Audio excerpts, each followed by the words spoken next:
Saudara-saudari yang saya kasih di dalam Tuhan Yesus, kebaktian matahari terbenam akan kita mulai.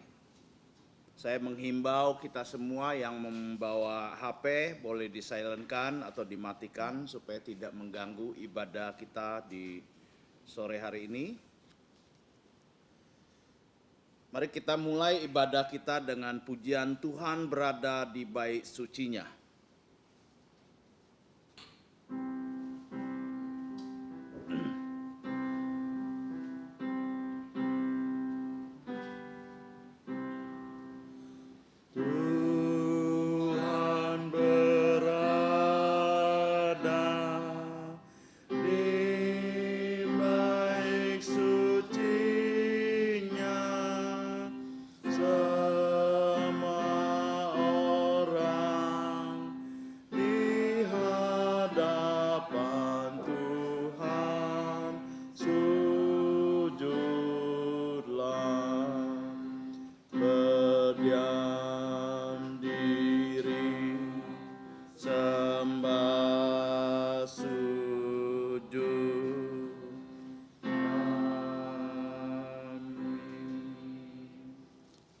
Mari kita berdiam diri di hadapan Tuhan, kita masuk dalam doa teduh.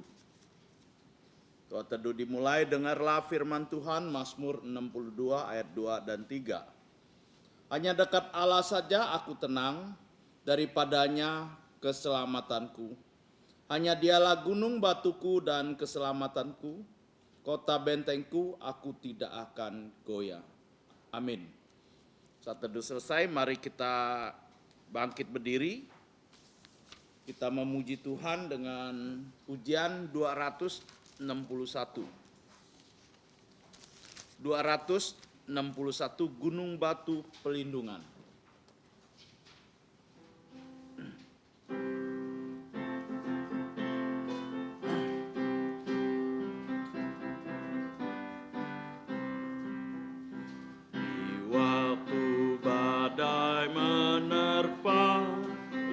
Pelindunganmu, demi goncang semesta, Tuhanlah pelindunganmu. Yesus gunung batu pelindunganmu, gunung batu pelindungan. Yesus gunung batu pelindunganmu, tempat berlindung yang teguh. Baik siang maupun malam gelap, Tuhanlah pelindunganmu. Niscaya takutmu lenyap, Tuhanlah pelindunganmu.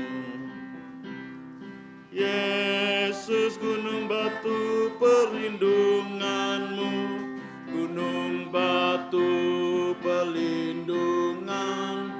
Yesus gunung batu pelindunganmu, tempat berlindung yang teguh. Ya gunung batu yang tetap, Engkaulah pelindunganku. Tiap waktu dan tempat, Engkaulah pelindunganku.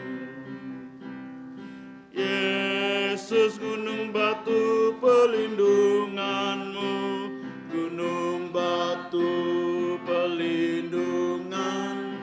Yesus gunung batu pelindunganmu, tempat pelindung yang teguh.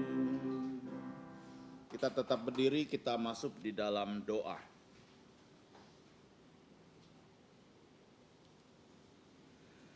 Allah Bapa kami yang bertata di surga, Allah yang mulia, Allah yang kudus, pada malam hari ini kami datang di hadapan-Mu, menghampiri Engkau Allah yang kudus. Kami bersyukur untuk kesempatan di malam hari ini kami masih boleh datang di hadapan-Mu. Kami juga mengucap syukur atas pemeliharaan Engkau, pertolongan Engkau, kekuatan yang Engkau sudah berikan kepada kami. Bahkan kesehatan sehingga kami boleh dapat hadir di tempat ini. Engkau Allah yang kudus, kami sadar kami adalah orang-orang yang terbatas, orang yang penuh dengan kekurangan, lewat pikiran, perkataan, perbuatan kami yang tidak berkenan di hadapan-Mu dan terhadap manusia. Oleh karena itu, kami datang minta ampun atas dosa pelanggaran kami. Melalui darah Putra-Mu Tuhan Yesus menyucikan, melayakkan kami untuk menghampiri Engkau. Dan kami boleh terus memuji Engkau dengan lubuk jantung yang sukacita. Terima kasih, kami serahkan ibadah kami ini dari awal, pertengahan, sampai akhirnya di dalam nama Tuhan Yesus yang sudah mengajarkan kami doa Bapa kami yang berbunyi. Bapa kami yang ada di surga, dikuduskanlah namamu, datanglah kerajaan-Mu, jadilah kehendak-Mu di bumi seperti di surga. Berikanlah kami pada hari ini makanan harian kami, dan ampunilah kami akan kesalahan kami, seperti kami juga mengampuni orang bersalah kepada kami, dan janganlah membawa kami ke dalam pencobaan, tetapi lepaskanlah kami dari yang jahat. Karena Engkau yang mempunyai kerajaan dan kuasa dan kemuliaan sampai selama-lamanya. Amin. Gloria Patria.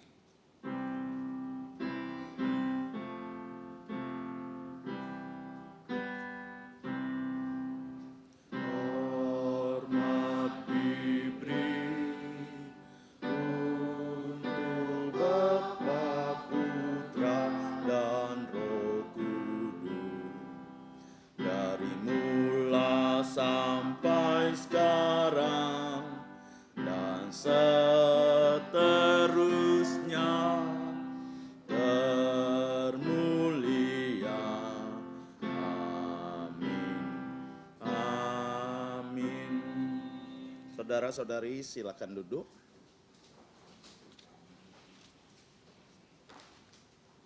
Mari kita bersama membuka Alkitab kita dari kitab Wahyu pasal 19 ayat 1 sampai 5. Kitab Wahyu pasal 19 ayat 1 sampai 5. Kita akan membacakan secara bertanggapan. Saya akan membaca ayat pertama, saudara-saudari ayat kedua, dan seterusnya sampai ayat kelima kita baca bersama-sama. Saya akan memulainya. Nyanyian atas jatuhnya Babel. Kemudian daripada itu aku mendengar seperti suara yang nyaring dari himpunan yang besar orang banyak di surga, katanya, haleluya, keselamatan dan kemuliaan dan kekuasaan adalah pada Allah kita. Sebab benar dan adil segala penghakimannya, karena ialah yang telah menghakimi pelacur besar itu, yang merusak bumi dengan percabulannya, dan ialah yang telah membalas darah hamba-hambanya atas pelacur itu. Dan untuk kedua kalinya mereka berkata, haleluya, ya asapnya naik sampai selama-lamanya. Dan ke-24 tua dan keempat makhluk itu bersungkur menyembah Allah yang duduk di atas takhta itu, dan mereka berkata, amin, haleluya. Sama-sama, maka terdengarlah suara-suara dari takhta itu, pujilah Allah kita, hai kamu semua hambanya, kamu yang takut akan Dia, baik yang kecil maupun yang besar. Puji Tuhan atas pembacaan firman Tuhan di malam hari ini. Nanti kita akan merenungkannya bersama. Kita memuji Tuhan kembali dengan pujian 325. 325, ku memilih Yesus.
Selanjutnya kita akan menghafalkan ayat hafalan kita yang terdapat di buletin gereja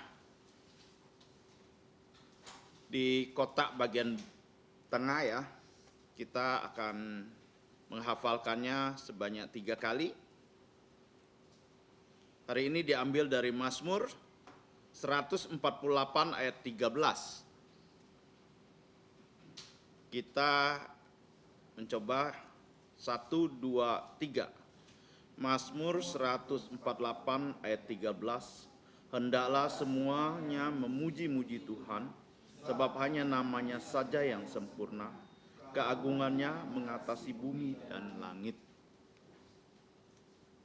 Sekali lagi, Mazmur 148 ayat 13. Hendaklah semua memuji-muji Tuhan, sebab hanya namanya saja yang sempurna, keagungannya mengatasi bumi dan langit. Yang terakhir, Mazmur 148 ayat 13. Hendaklah semua memuji-muji Tuhan, Sebab hanya namanya saja yang sempurna, keagungannya mengatasi bumi dan langit. Kita mungkin belum bisa menghafal, kita bisa bawa pulang buletin ini di rumah untuk menghafalkannya. Selanjutnya kita akan melihat warta gereja. Sebelum melihat warta gereja, ada jadwal pelayanan bulan Oktober. Bagi yang melayani Tuhan, namanya ada di jadwal, bisa mempersiapkan diri untuk melayani. Warta gereja pertama, Loka Karya, penginjilan akan diadakan pada 20 Oktober jam 8 sampai selesai di gereja, itu di Kuburaya. Diharapkan mendaftarkan diri setelah ibadah ini. Kedua, HUT gereja dan hari reformasi gereja akan diadakan tanggal 31 Oktober tahun Tuhan 2021 jam 10. Mengundang semua bisa hadir dan mengajak teman-teman, saudara-saudara juga di Kuburaya ya, gereja Kuburaya. 3, kelas pengetahuan dasar Alkitab di Sungai Raya Dalam telah dimulai tadi sore. Saudara-saudari yang ingin dibaptis, reformasi iman, dan pindah anggota diharapkan bisa mengikutinya setiap jam 5 sore. Ya, bagi yang mau ikut minggu depan bisa datang jam 5 ya. Itu belajarnya di ruangan bawah. Apakah ada yang pertama kali hadir di tempat ibadah hari ini? Nggak ada ya. Oke. Kita akan memberikan yang terbaik untuk Tuhan lewat persembahan kita. Dan kita sambil memuji Tuhan 328. 328. Jiwaku tenanglah.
Mari kita bangkit berdiri, kita menyanyikan doksologi.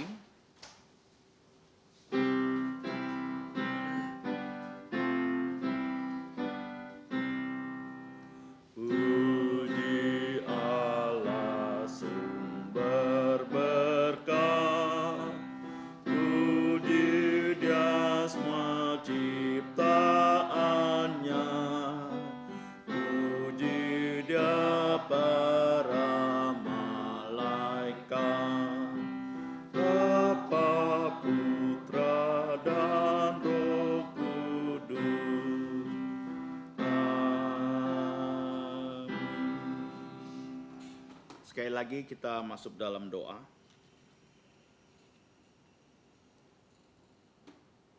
Allah Bapa kami yang di surga, sumber berkat kami yang telah memberkati kami, berkat jasmani maupun berkat rohani yang telah Engkau berikan kepada kami, berkat kesehatan dan kekuatan, semua telah Engkau berikan kepada kami. Pada malam hari ini kami datang menyatakan ucapan syukur kami lewat persembahan kami. Dan kami mengembalikan hanya sebagian dari berkat yang sudah Engkau berikan kepada kami. Kiranya Engkau memakainya dan Engkau menerima persembahan ini untuk memperluas kerajaan-Mu di bumi ini. Jadikan kami korban yang hidup untuk berkenang di hadapan Engkau. Terima kasih untuk kesempatan kami sudah mengembalikan berkat-berkat yang Engkau sudah berikan kepada kami. Ampuni dosa pelanggaran kami, di dalam nama Tuhan Yesus kami ucap syukur berdoa. Amin. Saudara-saudari silakan duduk.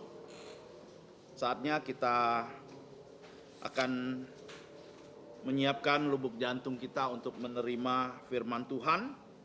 Hari ini yang menyampaikan firman Tuhan adalah PI Rudi Kus dengan tema nyanyian kemenangan anak Tuhan. Waktu dan tempat kami persilakan.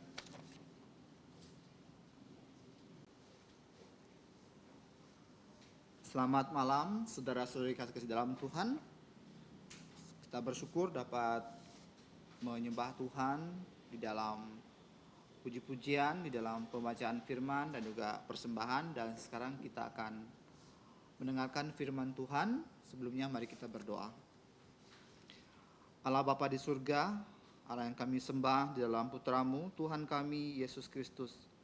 Kami bersyukur di mana pada hari ini, pada malam hari ini kami dapat berkebaktian. Kami mau menyerahkan untuk diri kami pada saat ini. Kami akan mendengarkan firman-Mu. Kiranya Engkau memberikan kami hikmat, didikan, dan juga kerendahan lubuk jantung untuk kami dapat menerima firman-Mu. Terima kasih, dan Engkau pakai baik yang penyampai maupun yang pendengar. Ampuni segala dosa kesalahan kami berdoa dan bersyukur nama Tuhan Yesus. Amin.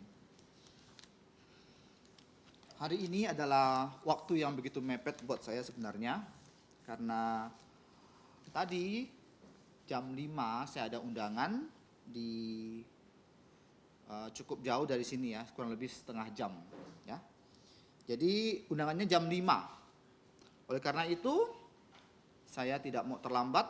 Saya datang dari rumah ke undangan itu jam 4. Dan macet di daerah Tol Kapuas 1 itu setengah jam. Dan puji Tuhan memang saya ada bangsi waktu untuk macetnya. Jadi saya sampai di tempat resepsi itu jam 5 kurang. Saya pikir jam 5 kurang apakah sudah bisa makan ya. Dan puji Tuhan memang sudah dimulai acaranya. Jadi saya datang, langsung saya makan, langsung saya ke sini, dan puji Tuhan saya setengah jam sebelum waktunya saya sudah sampai di sini. Jadi begitu Tuhan memimpin kita semua kalau kita ada kerinduan untuk menyembah Tuhan. Nah, hari ini kita akan belajar dari Wahyu pasal yang ke-19. Dan pada saat saya menghadiri resepsi pernikahan tadi, saya teringat waktu saya melihat ada mempelai pria dan mempelai wanita, saya teringat dengan ajaran dari Alkitab bahwa Tuhan Yesus adalah mempelai pria dan gerejanya orang-orang percaya adalah mempelai wanita. Jadi saya teringat ajaran firman Tuhan pada saat saya menghadiri acara pernikahan. Dan kita melihat pada saat Tuhan Yesus datang kedua kali sebagai mempelai pria, ya, kita adalah orang yang percaya, mempelai wanita akan menyongsong kedatangan Yesus di atas awan. Dan di sana akan ada pesta perkawinan anak domba. Sementara di bumi akan ditimpa malapetaka, dan di malapetaka, dan itu adalah the Great Tribulation atau 7 tahun masa sengsara. Nah, kedatangan Tuhan Yesus yang kedua kali ada 2 tahap. Tahap yang pertama, Tuhan Yesus datang di atas awan. Dan yang terjadi adalah orang yang percaya, yang masih hidup pada waktu itu, dengan sekejap mata diubah oleh Tuhan, langsung menyongsong Tuhan Yesus di angkasa. Yaitu kita mempunyai tubuh mulia. Ya, tubuh mulia itu, tubuh mulia artinya tubuh dan roh yang mulia, yang tidak dibatasi oleh ruang. Yaitu tubuh yang kekal, tubuh yang mulia, tubuh yang powerful, tubuh yang kuat, tubuh yang rohani, dan tubuh sorgawi. Nah, inilah yang akan kita dapat kalau sekarang Tuhan Yesus datang kedua kali. Kita yang masih hidup, yang percaya Yesus akan diubah, langsung menyambut Tuhan Yesus di atas awan. Dan yang mati dalam Yesus, ya, yang belum mempunyai tubuh, yang belum mempunyai roh, jadi bumi itu, laut itu akan menyerahkan tubuh dari orang yang mati itu, akan disatukan kembali dan juga menyongsong kedatangan Tuhan Yesus di angkasa. Nah, inilah kebangkitan orang-orang percaya mempunyai tubuh mulia, yaitu tubuh yang seperti Yesus. Ya, jadi raga mereka yang ada di tanah, raga mereka yang misalnya dia mati di lautan akan dibangkitkan, disatukan dengan roh dia, akan menyongsong Tuhan Yesus.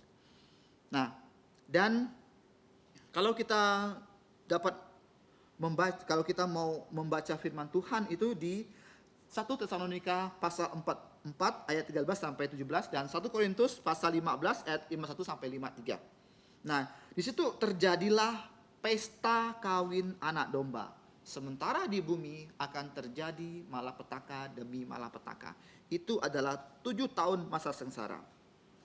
Dan setelah itu, setelah 7 tahun masa sengsara, Tuhan Yesus akan datang bersama orang-orang kudusnya, ya, untuk menghakimi atau menghancurkan nabi palsu, setan, dan juga para pengikutnya. Akan dilemparkan ke namanya abis, yaitu lobang tanpa dasar untuk 1000 tahun lamanya. Dan di situ Tuhan Yesus akan mendirikan kerajaan milenial. Kerajaan milenium. Nah, inilah yang kita percayai, bahwa kerajaan milenium itu benar-benar ada, bukan simbol. Nah, inilah yang kita yakini. Kita ini adalah kaum, ya, Bible Presbyterian yang percaya dengan teologi reform, percaya dengan teologi covenant, percaya dengan teologi perwakilan, tapi mengenai akhir zaman kita adalah premil. Nah, kita lihat di sini. Setelah itu, ya, tadi dikatakan pada waktu terjadi pernikahan, pesta pernikahan anak domba, di bumi akan terjadi 7 tahun malapetaka, yaitu 7 materai dibuka, 7 sangkakala dibuka, 7 cawan murka Allah ditumpahkan. Dan dalam 7 tahun masa sengsara ini dibagi menjadi 2 lagi. Ya, yaitu 2 tahap. 3,5 tahun dan 3,5 tahun. 3,5 tahun yang pertama itu adalah damai semu. Di mana antikristus ya akan mendamaikan Israel dan Palestina. Karena apa? Antikristus ini ya, dia adalah satu individu yang powerful.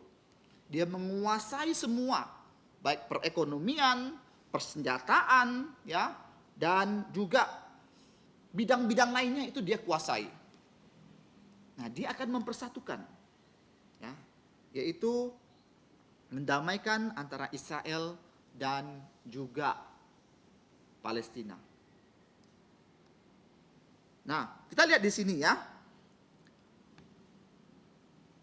Dan di sini kita lihat dan juga agama akan disatukan. Agama akan disatukan. Kalau kita melihat simbol ya, ada seorang wanita ya yang memegang cawan, yang menunggangi binatang buas. Nah, itu adalah simbol-simbol yang melambangkan bahwa penyatuan ya antara penyatuan agama dan penyatuan politik itu disatu padukan. Sehingga kedua simbol ini yaitu Babel rohani dan Babel jasmani itu berkuasa di bumi ini. Tapi kita lihat bagaimana mereka Babel jasmani, Babel rohani akan dihancurkan oleh Tuhan. Nah, kita lihat di sini ya. Antikristus ini tadi saya katakan adalah individu ya yang hebat, yang menjadi penguasa dalam pemerintahan global. Ya, agama dan politik sebenarnya tidak bisa satu. Kalau satu akan kacau. Ya, contohnya waktu dulu ada seorang kaisar Roma yang bernama Kaisar Konstantinopel. Dia menjadikan agama Kristen sebagai agama nasional. Maka banyak politikus yang menjadi rohaniawan supaya mereka mendapat posisi dalam pemerintahan. Agama nggak bisa disatukan dengan politik, dengan politik ya, pasti kacau. Karena politik itu kejam. Nah, kita lihat di sini. Sama halnya ya, kalau di Indonesia juga nggak bisa kita menjadikan Indonesia ini sebagai negara satu agama saja. Maka kaum minoritas akan tertindas. Hak asasi kaum minoritas akan tertindas di situ. Nggak bisa. Karena Indonesia ini bukan hanya satu. Kita mengakui ada 6 agama yang diakui di Indonesia kan. Makanya Pancasila itu sila pertama ketuhanan yang Maha Esa, bukan ketuhanan dari Allah satu agama. Bhinneka Tunggal Ika. Kebangsaan ya. Jadi kita lihat di sini kalau disatukan agama dengan politik, maka saya katakan di sini hak asasi manusia akan tertindas. Seperti di Afghanistan. Kita lihat di sini ya. Ketika Taliban kembali menguasai Afghanistan, apa yang terjadi? Maka kaum minoritas yang tidak sejalan dengan Taliban akan ditindas. Ini yang terjadi sekarang, akan terjadi pelanggaran HAM. Nah, kembali kita ke paruh pertama pada 7 tahun masa sengsara. Ya, jadi setelah 3,5 tahun masuk ke paruh kedua, maka antikristus akan mengkhianati damai semu itu. Ya, antikristus yang dilambangkan oleh binatang buas itu akan menendang wanita atau pelacur besar itu. Udah nggak pakai lagi. Agama sudah disatukan oleh pelacur besar itu. Tadi saya mengirim WA di Dulos ya tentang pertemuan semua pemuka agama. Ya, di situ ada paus yang sekarang. Mereka itu menyusun suatu agenda untuk damai, untuk menyatukan agama. Nah, inilah kita lihat di sini sudah terjadi tanda-tanda yang di kitab Wahyu. Ya. Kitab Wahyu ini adalah kitab yang kita lihat ada beberapa yang memang sudah disingkapkan oleh Tuhan, tetapi ada beberapa yang belum terjadi. Kita nggak bisa bilang pandangan kita yang paling betul, pandangan kerja BP yang paling betul, nggak bisa. Itu munafik namanya. Kalau kita bilang pandangan gereja kita yang paling betul, kita sudah mau menyamai Tuhan. Karena belum terjadi. Bahkan Stephen Tong saja bilang pandangan gereja reform belum tentu 100% benar. Jadi kita nggak bisa bilang bahwa kita yang paling benar. Ya, nah, karena ini belum terjadi. Ada yang terjadi. Kalau memang betul ya betul. Kalau memang belum terjadi, kita hanya menafsirkan dan belum tentu seperti itu. Ya, jadi kita lihat di sini. Antikristus akan mengkhianati damai semu itu dan akan menendang si pelacur besar itu, ya, yang menyatukan semua agama itu dan tidak memakai lagi, dan dia akan meminta dia yang disembah. Aku nih antikristus, aku yang patut disembah, aku menguasai semua lini-lini kehidupan dunia ini. Si pelacur besar yang menyatukan agama, semua agama dunia ini akan didepak. Wanita ini, ya, kalau kita mau mengkaji lebih jauh, mereka adalah yang membunuh para martir. Kalau kita mau lihat dari zaman reformasi sampai sekarang, begitu banyak anak-anak Tuhan yang setia sama Tuhan, yang memegang teguh, ya, Injil yang murni, itu dianiaya oleh si pelacur besar. Ya, ada yang dibakar hidup-hidup. Kalau kita mau baca sebuah buku yang bernama Martir, karya John Knox, ya. Ada gambarnya yang singa itu kok, saya lupa siapa pengarangnya. Ada Johnnya lah pokoknya. Jadi ada yang dibakar hidup, ada yang disiram dengan aspal yang panas, ada yang disuruh berguling-guling di atas aspal. Bahkan ada yang dipenggal kepalanya. Dan bukan hanya dia, keluarganya juga dipenggal, dibunuh. Nah, betapa kejamnya si pelacur besar itu. Penganiayaan yang mereka lakukan itu bukan bersifat fisik saja, tapi juga ada yang memang bersifat psikis, ya. Artinya kalau tidak setuju ya udah kamu diasingkan. Ya, dia itu kamu dimusuhi.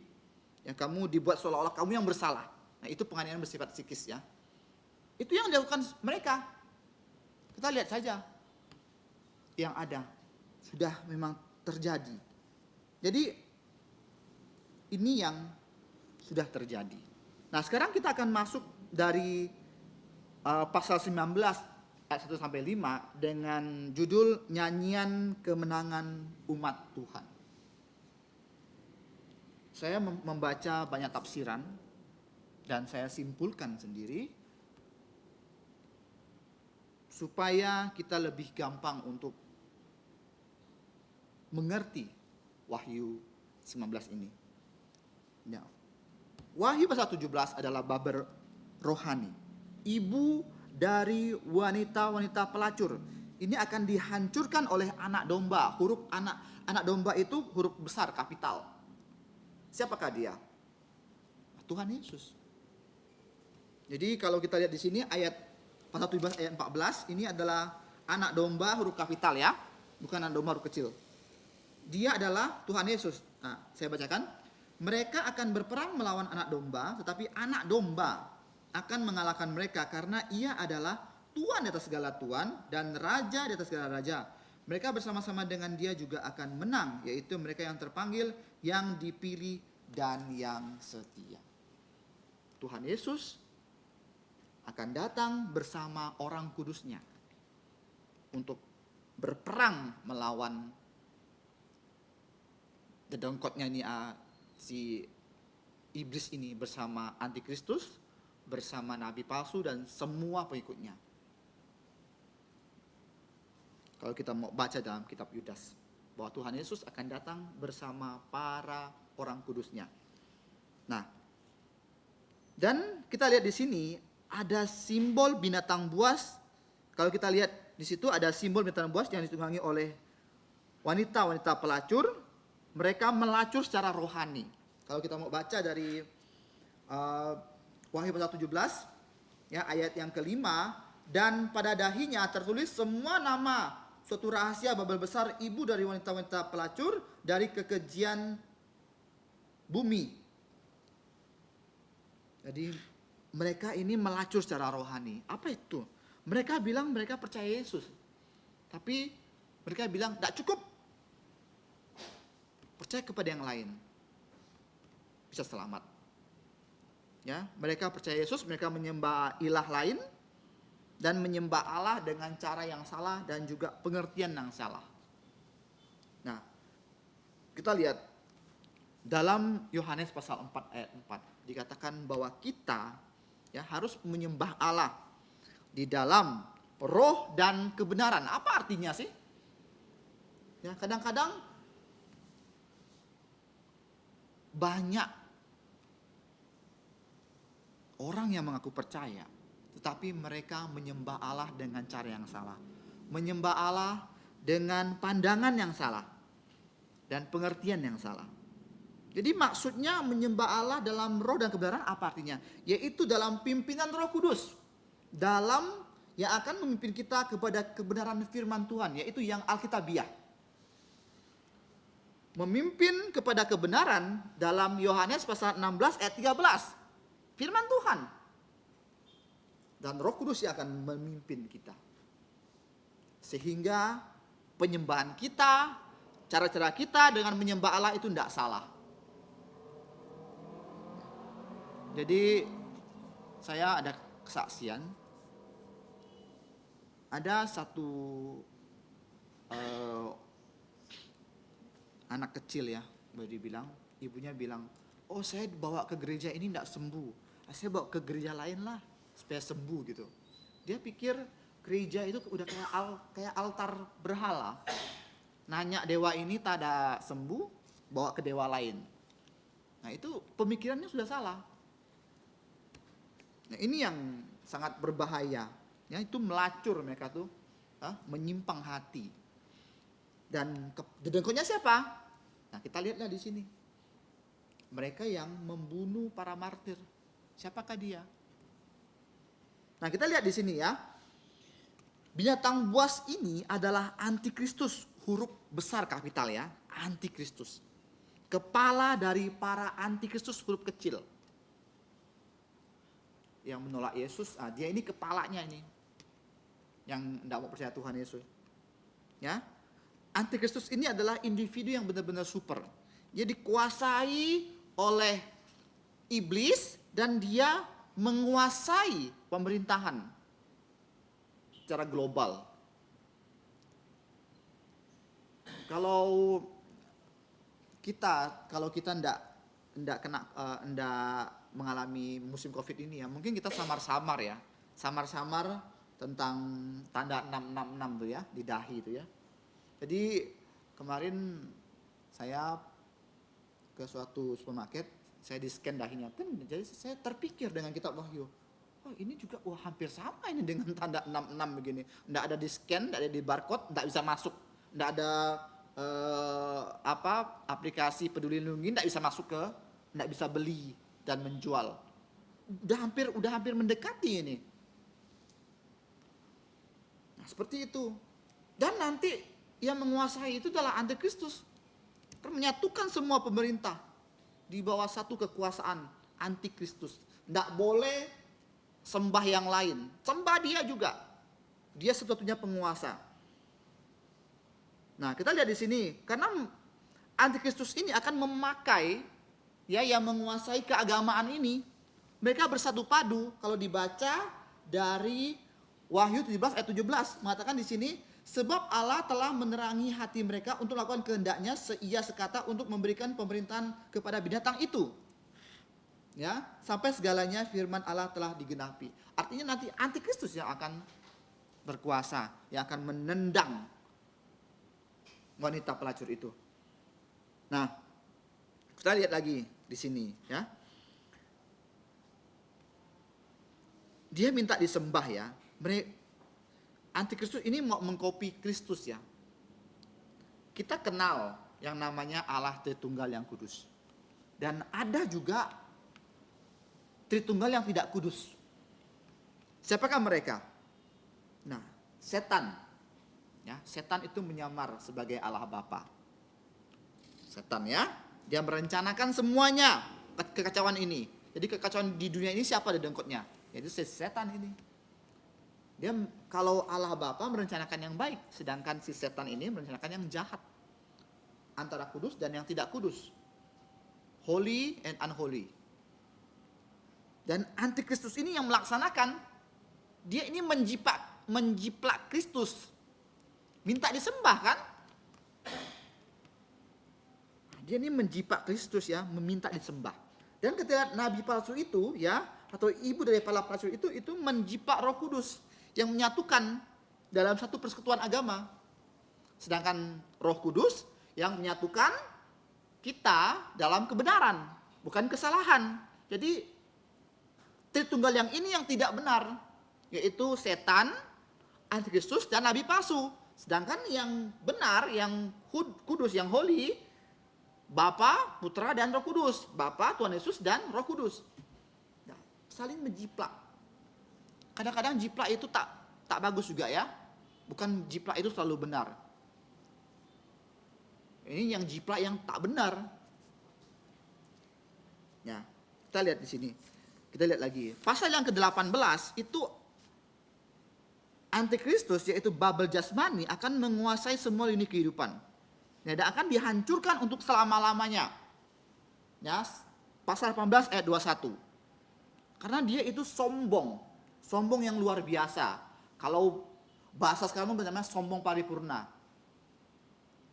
Nah, si Alfio ketawa nih ya, karena dia ini anak masa kini, dia tahu sombong paripurna itu apa ya. Kalau yang atas usia 50-40 mungkin tidak tahu ya. Ini bahasa gaul zaman sekarang, sombong paripurna ya, sombong yang luar biasa, yang tingkat tinggi ya. Pasal 18 ayat 7 dikatakan, berikanlah sisaan kepada perkabungan sebanyak kemuliaan dan kemewahan yang telah ia nikmati, sebab ia berkata dalam hatinya, aku bertata seperti ratu, aku bukan janda, aku tidak akan pernah berkabung. Nah, itu telah dihancurkan kesombongan dari si antikristus itu. Dihancurkan oleh siapa? Anak domba. Siapakah dia? Tuhan Yesus. Nah, sekarang kita lihat, kita akan benar-benar masuk Wahyu pasal 15 ayat pertama. Di situ terjadilah sukacita besar di surga. Banyak penafsir mengatakan ya, yang bersukacita itu adalah para malaikat. Tapi di sini ya, saya mencoba menafsirkan bahwa mereka ini bukan para malaikat, tetapi umat, orang-orang kudus, umat Tuhan yang mengalami penganiayaan. Ya, karena orang-orang percaya pada Yesus dari Habel sampai sekarang. Mereka memuji Tuhan karena apa? Doa-doa mereka terjawab. Kenapa saya bilang begitu? Karena ada Mazmur implikatori. How long? Berapa lama lagi? Nah, berapa lama lagi orang-orang taklim ini akan bertahan? Nah, mengapa kekejian di dunia ini selalu terjadi? Para penganiaya ini kapan dibalaskannya? Nah, sekarang ini dibalaskannya benar-benar oleh Tuhan. Ya, jadi kalau kita melihat di Mazmur itu namanya Mazmur implikatori, yang meminta keadilan dari Tuhan. Kalau kita mau, ada beberapa Mazmur yang saya kutip di sini, Mazmur 82 ayat 2, Mazmur 94 ayat 3, Mazmur 90 ayat 13 yang meminta keadilan dari Tuhan. Berapa lamakah lagi? How long? Nah, dan kita lihat lagi ada kata haleluya.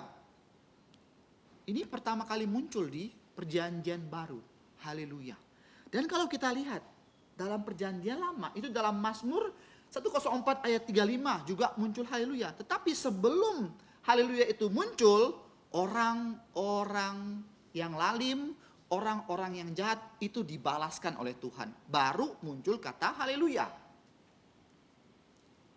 Dulu saya masih ingat ya, waktu baru-baru saya bergabung dengan gereja ini, banyak remaja yang terkontaminasi dengan doa-doa orang-orang karismatik. Sebelum amin dia bilang haleluya. Tapi sekarang sudah hilang sudah. Jadi haleluya itu apa sih? Kalau kita mau memilah kata dari kata halel dan ya. puji ya, dan Yehova, pujilah Tuhan. Mari kita semua memuji Tuhan, itu haleluya. Nah, kita lihat di sini keselamatan, dikatakan lagi keselamatan dan kemuliaan dan kekuatan adalah pada Allah kita. Apa artinya? Keselamatan dalam Yesus pasti dan selalu akan terrealisasi kalau kita sungguh-sungguh percaya pada Tuhan Yesus. Bubble rohani, bubble jasmani menawarkan kesejahteraan dunia ini, bukan keselamatan. Sepertinya menawarkan keselamatan, tapi bukan kesejahteraan.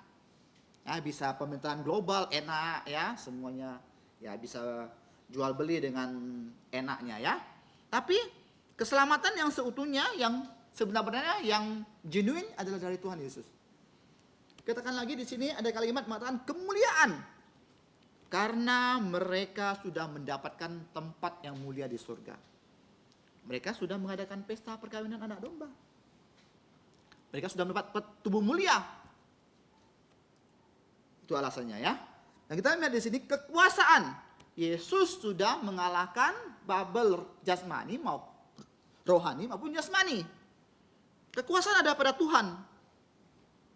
Bukan pada mereka yang menjiplak Tuhan Yesus atau menjiplak Allah Bapa atau menjiplak Roh Kudus. Bukan, keselamatan, kekuasaan, kemuliaan ada pada Tuhan Yesus.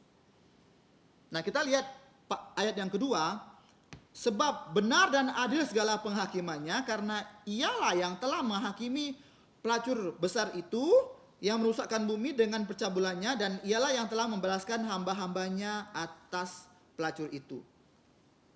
Ini adalah alasannya mereka, kenapa mereka memuji Tuhan. Kenapa mereka berhaleluya. Karena alasannya ini. Ya, ini adalah pujian yang akan sering kita lihat dan diulang-ulang dalam kitab Wahyu. Saya ada menuliskan beberapa ayat di sini, yaitu pasal 7 ayat 9 sampai 12. Ya, pasal 11 ayat 15 sampai 19. Pasal 12 ayat 10 sampai 12, pasal 16 itu ada beberapa ya puji-pujian yang hampir sama, doksologi yang hampir sama dengan doksologi yang kita baca dalam pasal 19 ayat 2 ini. Kita lihat ayat yang ketiga. Untuk kedua kalinya mereka berkata haleluya, ya asapnya naik sampai selama-lamanya. Mereka memuji Tuhan lagi. Karena di sorga, apa yang kita lakukan? Ya memuji Tuhan. Kita mempelajari firman Tuhan. Ada agama yang mengatakan nanti di surga kita kawin dengan 7 bidadari. Astaga, pikirannya kacau. Akan dilayani oleh 7 bidadari, itu otaknya itu udah mesum dah tuh. Apa yang kita lakukan di surga? Nggak ada kawin mengawini. Saya ketawa dengar orang ngomong itu, lucu. Di pikiran dia hanya nafsu duniawi saja. Kawin dengan 7 bidadari, yang laki-laki senang lah. Mana ada yang tidak senang? Betul kan? Ya, banyak orang masuk itu. Karena laki-laki nanti kawin dengan 7 bidadari. Di dunia udah senang, di surga juga senang dia. Nah, ini yang bikin kacau nih ya. Bukan, kita di surga bukan kawin dengan 7 bidadari, bukan. Kita memuji Tuhan. Kita belajar Tuhan. Karena Allah adalah tak terbatas. Kita mau sampai rambutnya putih pun tak bisa habis kita belajar. Ya, dan juga dikatakan di sini asap yang naik ke atas itu melambangkan doa yang sudah dijawab oleh Tuhan. Tapi kita baca lagi dalam Wahyu pasal 8 ayat 4. Itu juga sama, asap yang melambung tinggi itu melambangkan doa. Nah, sekarang ayat 4 dikatakan, dan ke-24 tua-tua dan keempat makhluk itu tersungkur dan menyembah Allah yang duduk di atas tahta itu, dan mereka berkata, amin, haleluya. Banyak penafsir yang mengatakan bahwa ke-24 tua itu adalah para juara, para raja, karena mereka memakai mahkota. Karena ini belum terjadi, kita nggak lihat ya. Kalau menurut saya, ke-24 tua-tua ini adalah melambangkan para juara di perjanjian lama dan juga di perjanjian baru.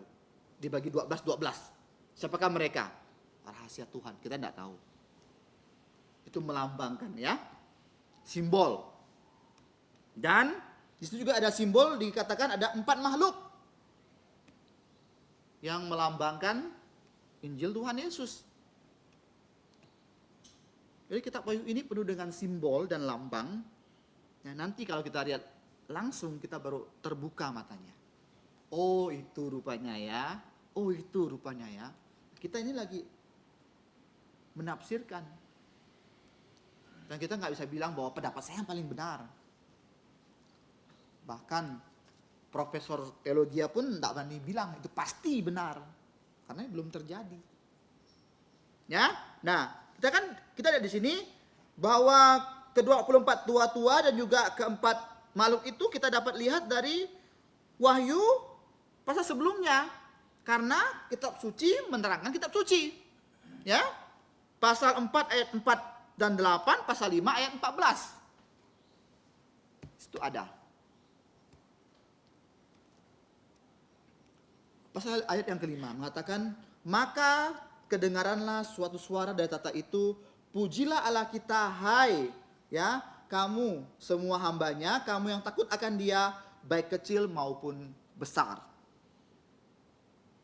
Pujilah Allah kita, hai semua hambanya, semua yang takut akan Dia. Apa artinya? Artinya yang taat akan Tuhan. Jadi antara taat dan dosa ini saya cuma lambangkan dengan 2 lambang saja, plus dengan minus. Ya, kalau taat itu ya, yang plus di plus, yang minus di minus. Apa artinya? Yang disuruh dijalankan, yang dilarang tidak dijalankan. Plus plus, minus minus. Cuma 2 simbol aja, simple untuk menerangkan taat itu. Tidak usah panjang lebar. Plus plus, minus minus. Artinya yang diperintahkan dijalankan, yang dilarang, yang di minus dihindari, di minus juga kita jangan lakukan. Apa? Dosa. Nah, kita lihat dosa yang minus dipluskan, yang plus diminuskan. Nah, ini dosa. Simple aja kan? 2 lambang saja, plus minus saja. Dosa apa? Yang dilarang, yang diminuskan, dipluskan, dilakukan. Sedangkan yang di plus, yang disuruh, diminuskan, tidak dilakukan. Ini dosa. Jadi yang memuji Tuhan ya adalah semua hamba-hambanya, yaitu orang yang menjalankan plus-plus, yang diperintahkan dijalankan, yang dilarang atau di minus tidak dilakukan atau diminuskan. Ini dia. Dan baik kecil maupun besar. Ini apa artinya sih? Apa perjalanan rohani untuk kita? Perjalanan rohani untuk kita ya, kita melayani Tuhan bukan hanya orang dewasa. Anak-anak juga penting. Karena gereja, kita lihat perkembangannya maju atau tidak majunya, lihat dari sekolah minggunya. Kalau sekolah minggunya dikit, ya gereja itu tidak maju. Karena tidak ada regenerasi, tidak ada yang baru. Jadi penting untuk pelayanan anak ya. Saya bersyukur kemarin CMC yang sudah vakum selama 1,5 tahun, itu kembali dibuka. Walaupun hanya kelas 4 SD ke atas, tetapi puji Tuhan ada 50-an. Bahkan ada anak-anak yang begitu antusias, yang mau ke gereja. Saya ada kesaksian. Waktu saya pertama kali menjemput, saya jemput Yosef. Yosef katanya dia bersama bapaknya. Oke, saya masuk ke rute yang kedua, yaitu menjemput Queen dan juga Philly. Dan puji Tuhan, mereka mau, walaupun belum siap, belum mandi, ada kejutan. Siapa yang sudah siap? Vincent, adiknya. Dia udah siap, rapi, pakai bawa Alkitab.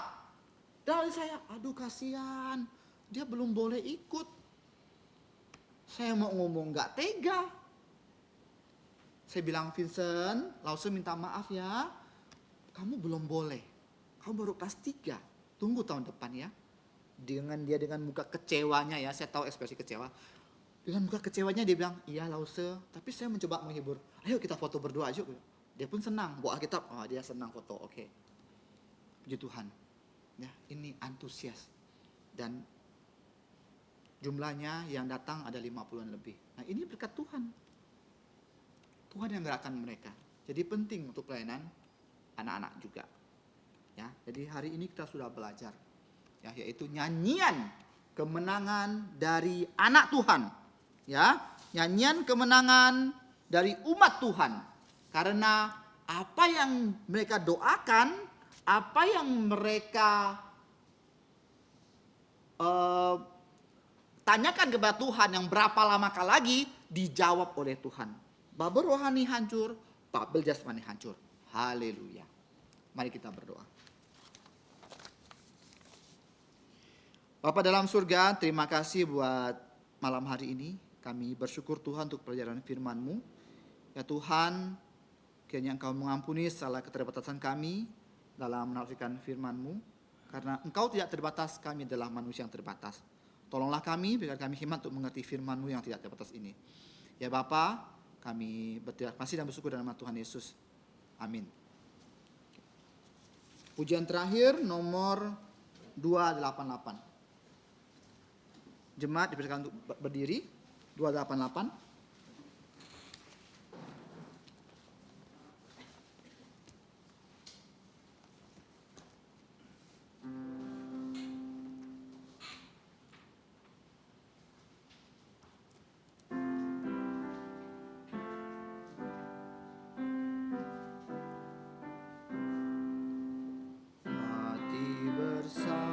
Yesusku selama hidup bersamanya penuh berkah, menengadah dan pandang mulianya, setiap saat ku dirahmaninya, setiap saat ku dipeliharanya, setiap saat ku diselamatkannya, menengadah dan pandang mulianya, setiap saat ku jadi miliknya.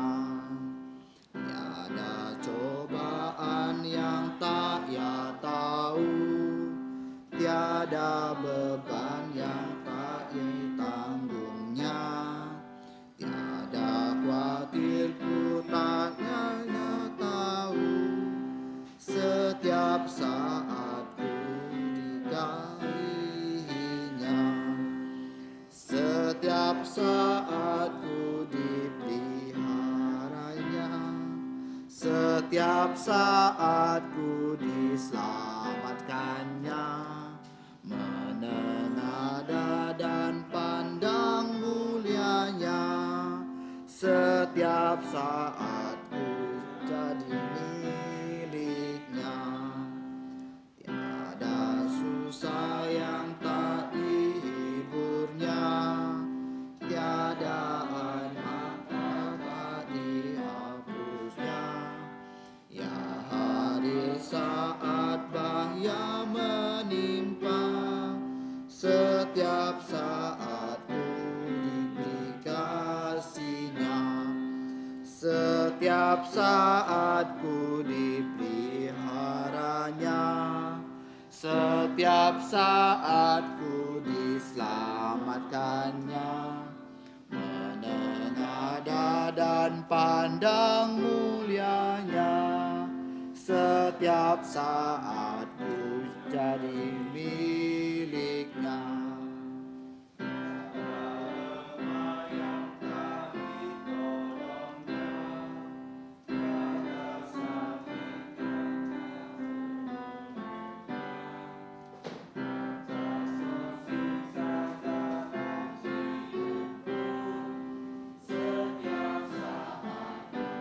Jadi miliknya, setiap saat ku dipeliharanya, setiap saat ku diselamatkannya, menengadah dan pandang mulianya, setiap saat ku jadi miliknya. Saudara-saudari di dalam Kristus, kita tetap berdiri dan kita mau berdoa. Mari kita berdoa. Allah Bapa kami yang telah menciptakan dan menyelamatkan kami melalui Putra-Mu Tuhan kami Yesus Kristus, yang adalah Kepala Gereja. Ya Bapa, kami datang mengucap terima kasih sebab Engkau telah memimpin kebaktian matahari terbenam. Dari awal sampai akhir, kami sudah memuji nama-Mu, kami juga sudah datang membawa persembahan, bahkan kami telah merenungkan firman-Mu, bahwa kami akan Engkau bawa ke sorga untuk memuji dan menyembah Engkau sampai selama-lamanya. Dan kami juga di sorga dapat bertemu dengan Tuhan Yesus, bersama-sama Tuhan Yesus selama 7 tahun sebelum Tuhan Yesus datang kedua kali pada tahap kedua ke bumi ini menjadi Raja segala raja, menjadi Tuhan dari segala Tuhan. Ya Bapa, kami bersyukur untuk kehidupan yang Kau berikan pada kami, di mana kami yang sudah percaya Yesus masih Engkau izinkan hidup di bumi untuk menjadi saksi untuk Tuhan Yesus. Ya Bapa, kiranya Engkau memakai kehidupan kami ketika kami berpisah dari ruang kebaktian ini. Kami akan kembali ke rumah kami masing-masing. Kiranya Engkau menolong semua kami, baik yang masih kecil, yang sekolah, yang bekerja, ibu rumah tangga, dan kami para pelayan-pelayan-Mu. Kiranya Engkau memakai kami dimanapun kami Engkau utus, supaya mereka yang melihat kami, mereka yang mendengarkan kata-kata kami, bisa tahu siapakah Tuhan Yesus itu, yang bukan hanya penyelamat dunia, tetapi kelak akan datang menjadi hakim untuk orang yang hidup dan orang yang mati. Ya Bapa, kami juga mengucap syukur untuk kesempatan kami menjadi pengikut-pengikut Yesus di akhir zaman ini. Kami mohon ya Bapa, kiranya Engkau membantu kami setiap hari di rumah kami untuk selalu bersekutu dengan Engkau, selalu membaca firman-Mu, merenungkan firman-Mu, dan menjadi saksi Tuhan Yesus yang mengabarkan Injil. Pimpinlah hidup kami ya Bapa, untuk hanya memuliakan nama-Mu, karena Engkaulah yang empunya kerajaan dan kuasa dan kemuliaan sampai selama-lamanya. Di dalam nama Tuhan Yesus, kami mengucap syukur dan berdoa. Amin. Amin. Amin. Amin. Amin. Silakan duduk, doa teduh.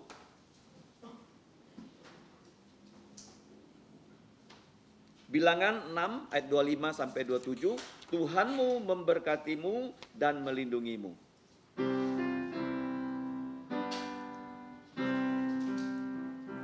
Tuhan memberkatimu, Tuhan